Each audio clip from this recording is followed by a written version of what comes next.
the Battle Podcast. We come to give you a hand in making your microbrewery, micro distillery, winery, and you know what? Even massive operations stand out.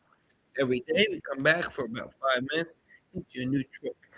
Today's one of my favorites, and not yours, and that's rigging the system. You see, you always want to do everything perfect. That's not the way alcohol be taught or spoke, nor should it be yours. You got to know what you're required by law. So, if your recipe only requires in the blend 50% grape for the cognac or whatever you're producing, why are you doing 100%? Unless you can carry the premium, that's ridiculous. You want a few bottles for yourself for the premium? Go for it. That 2% that the government gives you, they could put in extras. I'm sorry about that, not extras, but non-flavored adjusters. Make sure you maximize it for real. I mean, it's cool to have a cast strength bottle, but not if it's priced at $40. There's a reason why you can add water. No water's not that expensive, bro. You gotta pay attention. These are important facts when running a distillery. Know the code, okay? You gotta maximize the margin. And know that super cool bottle of yours, it's really not necessary.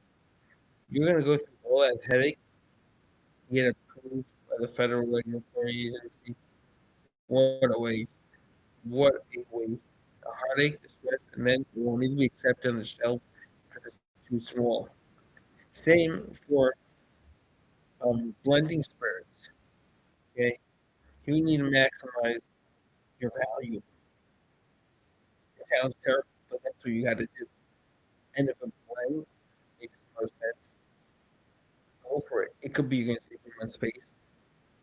It's going to be maybe the varieties are different, or you can get away with it using a weaker grape or the weaker distiller brew and put together a better one and wind out with much better brew.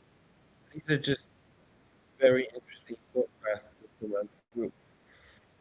Another great one that people actually are traumatized from thought of is if you have a great 12 year, not so great 8 year.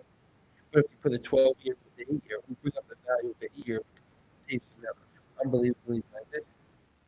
That's a mathematical formula you got to run. They got the right flavor profile. It's a great blend. Maybe it's time to give up on those years and focus on the value.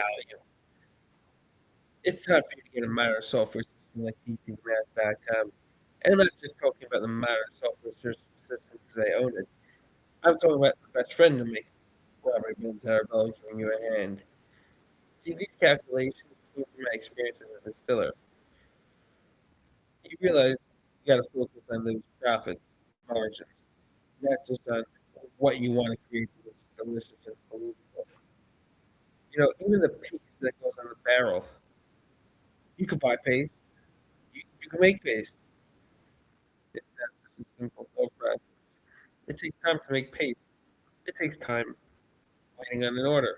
Which way will you go? Okay, that's not a big life altering decision. But how about figuring out if it's better to make American whiskey or a true bourbon? I wouldn't go for always for the true bourbon. It might not be worth it. It might actually be a complete and absolute insane price markup because if you get a used barrel for free, you have it last year. You have a bourbon barrel, there's another $600 high. I know you didn't say $300. You forgot about the shipping because you only offer 3 or 4 barrels. Maybe it's time to offer American whiskey. Paying $40 for the American whiskey, $50 for the bourbon. So, gee, bourbon makes more money. It doesn't.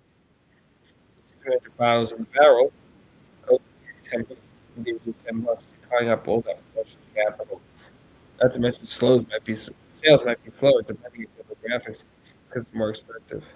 All right, guys, spend the night in peace or the day. Have a great one. See you tomorrow.